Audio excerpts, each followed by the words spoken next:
Good morning, Tamar Blanker here. Some of you might have seen a previous video I did on these Penn 525 MAG4s where I stripped them down and cleaned out the spool bearing oil and replaced it with some red rocket fuel oil. Today I'm going to show you how to do an arbor knot to be able to attach the main line to the reel. The arbor knot is not really for strength, it's mainly for friction. These pens do have a friction type thing in the middle, but the arbor knot I find just helps just to gain that bit of friction so you can start to reel it onto the reel. Like I say, it's not there for strength, it's just there for friction and being able to get started. I will be loading these up with some Surefix titanium 0.4mm 24-pound neon gold line. I like this line. I like the fact it's got a thin diameter for its breaking strain, so you know, makes it a good all-rounder for me. You know what I mean? Whether I'm, you know, fishing on a beach or a, you know, mixed ground or the occasional rough ground, you know what I mean, it should see me through all of those. And then for a shock leader I'll be using the Surefix Zippy 80-pound shock leader clear. I'll be using this spider hitch notch to attach it to the main line, and I'll show you how to do that as well. Reason why I use an 80-pound, I generally use a 6-ounce lead, but you know, there are occasions where I need to step it up to a 7 or so, so the 80-pound just makes it more versatile, you know what I mean. You know, so it doesn't matter what lead I want to use. I know I've got the breaking strain there on my reel to facilitate that. For those that don't know, it's 10 pound of breaking strain line to 1 ounce of lead. Okay, so you know, if I wanted to scale it down to exactly the lead I wanted to use, then I would use the 60 pounds for the 6-ounce lead, but I keep with the 80. Right, when putting line onto a motor plier, it's always easier to put it on a rod. And basically I use a buck section off a boat rod, cheap boat rod that I've got hanging around. See, I've got a ring there to feed the line down through, and then I'm able to feed the line as I would when I'm fishing.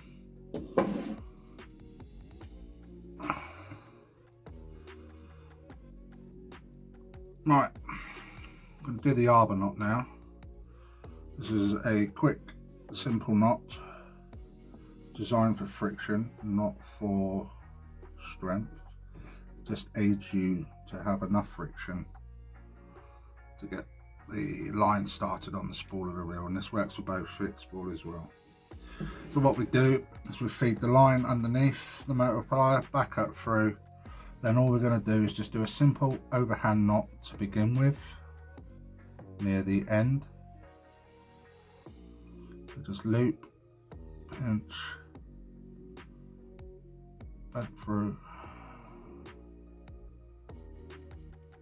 and just pull that.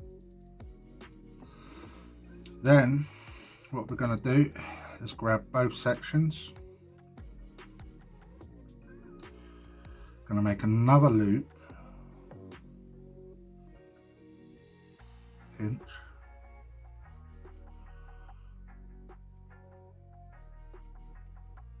there we go. We've got both sections of the line. This bit feeds back to the spool of the line, and this is the end of that. So we've got both sections. I made a loop with this bit here, and then basically we just bring that under and back through there and do another overhand knot.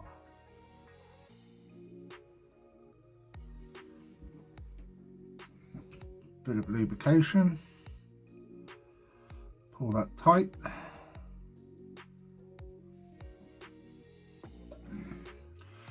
Then all we do is we just pull that what I'll do is I'll just snip the end of this tab off here on the first overhand knot that we did, because it's multiplier, it's just easier to do it now. Leave 2 or 3 mil after the knot. Right, we'll just pull this down.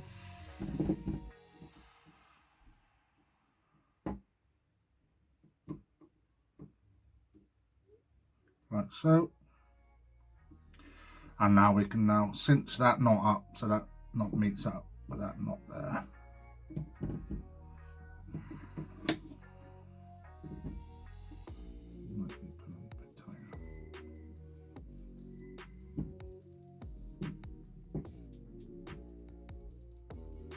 There we go.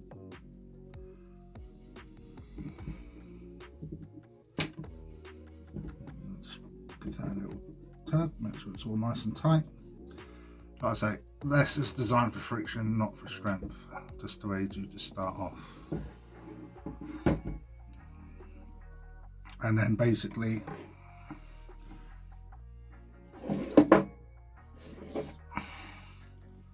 that will now allow you, once you've got a few turns on there, to get it on. It's always an idea to get it as level as you can when you're winding your line onto the reel. I'm doing it at a funny angle. I'll just start this, but I will stop the video and continue it. Okay, just nice and level, take your time. You want a little bit of friction on your hand. You don't have to grab onto it too tight, but just give it, you know, a bit of tension so it goes on there nicely. Right, I'll continue doing this, and then once this is filled, we will put the shock leader on, and I'll show you how to do a spider's hitch knot. Okay.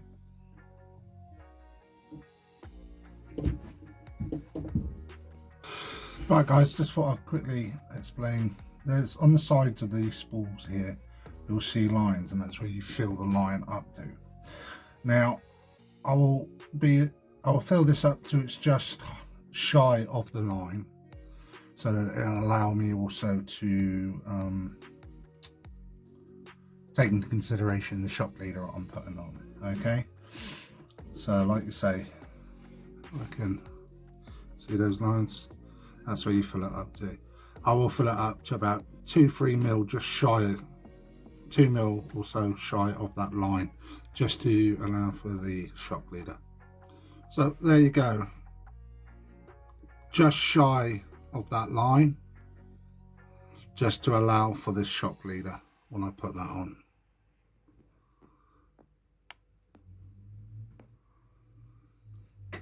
Right, for the spider's hitch knot, we're going to start off with what will be your reel, your main line will be your reel. Obviously, for demonstration purposes, I'm doing it off the spool, but this would be technically the line on your reel. What you'll need to do is basically, you want 8 inches to a foot of line, then you want to grab that, fold it back on itself so you form a loop, and you'll end up with something like that. Okay, with it pinched in between your finger and your thumb, you want to form another loop like so.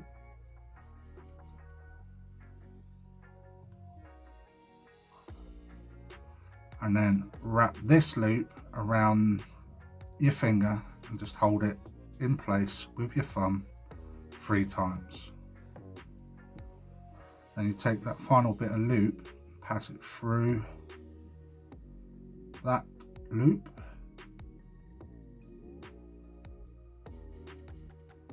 and then as you start pulling that loop through, those loops that you put around your finger will start coming off. That's paramount when you're pulling this, that you're always grabbing onto both bits of line, this side and this side. Otherwise you might end up with a loose loop in the knot, and then you'll have to do it all over again. Alright, so once it's to about that stage, we can then add a bit of lubrication. and then pull down tight. And what I do is to make sure that I'm pulling evenly, and I've got both, I'll just wrap it around my finger there, around my finger there, and pull down tight like that. So then you end up with a nice little knot like that. You can trim this tab off now. Always leave 2 or 3 mil of the tab remaining, just in case there is still a little bit of give in the knot.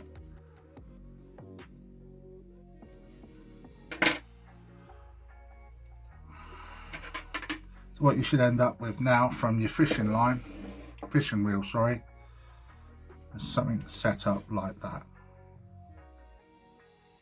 Okay, then what you do is you grab your shock leader. I'm using 80 pound here, so it's quite substantial thickness.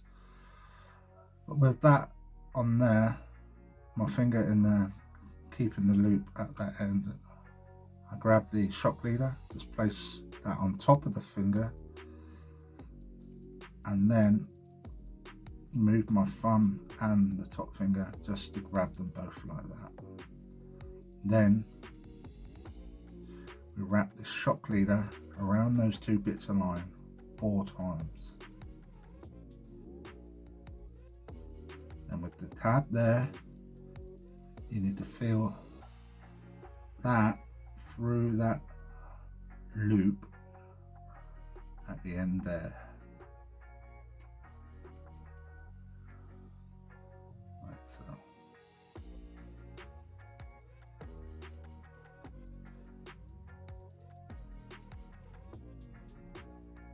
Again, when you're pulling, because as you can see, it's not quite center that shock leader to that loop. You always make sure you pull before that knot.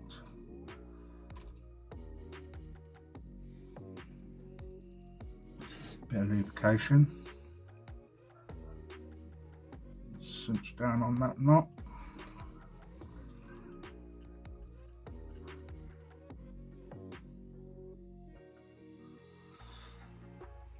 As you can see,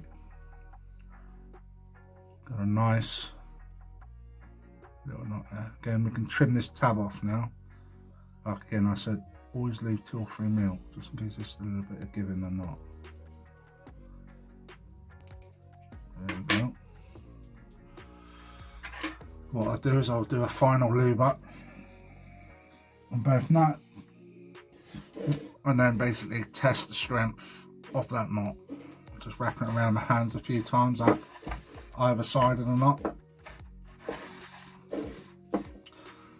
And I'd rather this fail now than when I'm out fishing. And as you can see, it really cutting into my hands. That is a strong knot. You gotta say, I'd rather it fail now than when I was out fishing. So, but yeah, that's the Spider's hitch knot. Really good.